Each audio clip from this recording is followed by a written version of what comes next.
The 2012 date does appear in the Bible code, and it's associated by the people who have done this analysis with disasters. But, you have to say in all fairness that a dozen or so other apocalyptic dates can also be generated using this system, including the present year. The present year, 2010, is an apocalyptic year according to the Bible code. So is 2014. So, for example, is the 2113 and 2126. They all come up.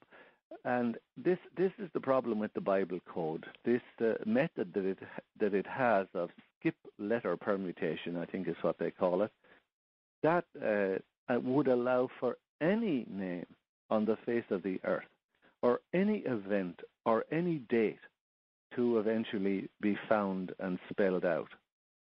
You can find any name or date or event by using that method on the Hebrew text of the Old Testament, for instance.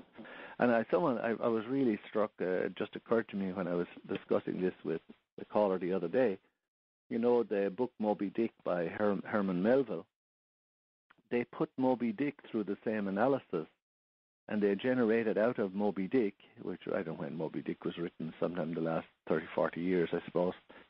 But they were able to get from Moby Dick the names and the dates of the assassination of John F. Kennedy, the name and the date for the assassination of Abraham Lincoln, of Martin Luther King, of Mahatma Gandhi, and Princess Diana, all generated out of Moby Dick.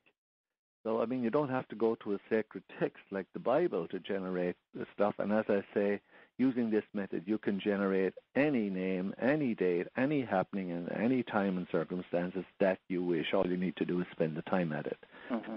So is 2012 an apocalyptic date in the Bible code? It is, but there are many other dates as well, and you've just as good a chance with Moby Dick as with the Bible on this score. And whales, according to the Native American tradition, are the keepers of wisdom, and knowledge. So, yeah, maybe he was tapping into the whale when he wrote that. You never can tell. I'm really stretching there to give the poor guy credit. Yeah, well, we try to give credit always where credit is due. But, coming back to the Maya, I'm sorry if I'm wandering off here a bit on Moby Dick, etc. Uh-huh. But it's important to keep our feet on the ground and not, we have such our tongues are hanging out for disasters. And maybe that's because of that situation you mentioned at the start, that people's lives are so boring, they're looking for something outside to liven it up. But the Mayans issued no statement at all, at least that I'm aware of, for I think about 527 years. But they did issue one 2 years ago. And it was about something called the window of the end times, which is supposed to be a period of about 7 or 8 years. Now that is, of course, an entirely different category of material from the so-called end of the Mayan calendar. It's not the end of the Mayan calendar any more than the end of 2009 was the end of the world. It just flipped into 2010. But the window of the end times is a period of 7 or 8 years, as I said, which was supposed to be signaled by the appearance of the famous blue star. And apparently they regarded the comet Holmes, which appeared in October of 2007, as the blue star. So according to the present-day Mayans, the window of the end times, a 7 or 8 year period, began on the 24th of October 2 years ago and will run until 2015. Now they did indicate some things that might happen in this window of time.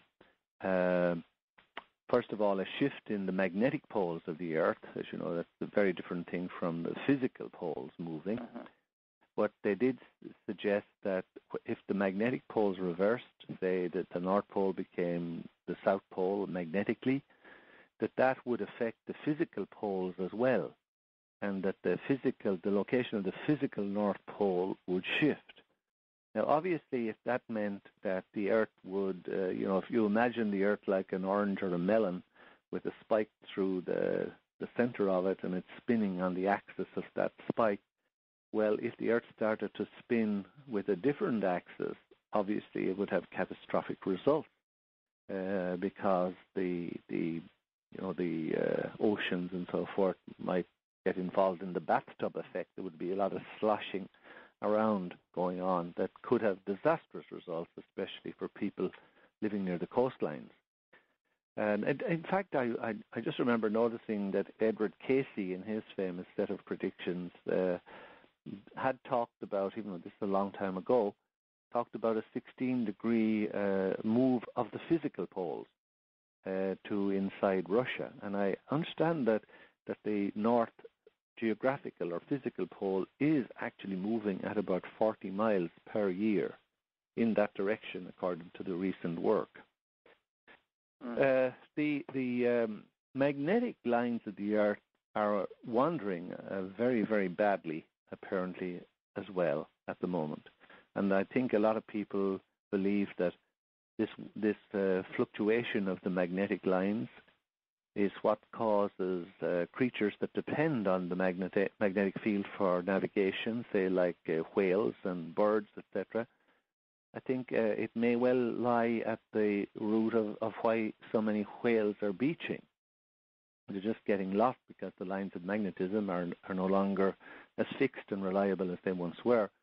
Likewise, birds, that are found in areas where they've never been found before, tropical birds in cold climates and vice versa, could be due to the same thing. I remember coming across an article recently that a group of Russian scientists in the year 2007 said that the wandering lines of magnetism had now reached such a state that they would expect a magnetic polar shift in 25 years. Now, last year, they announced that the magnetic anomalies had become so pronounced that a magnetic polar shift could occur at any moment right now. Now, of course, no one really knows what that would mean. It could mean, for instance, that every electrical motor on the planet mightn't function. And you don't know where that's going to end. No one knows until it happens, because there's really no ready way that it can be tested.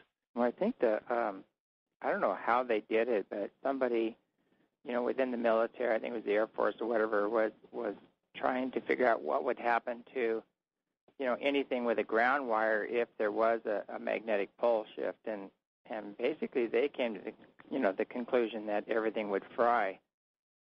So I don't know. That was their conclusion, but I mean they military intelligence actually come to all kinds of conclusions. One of which that they can shoot down these off-world visitors that are billions of years ahead of us.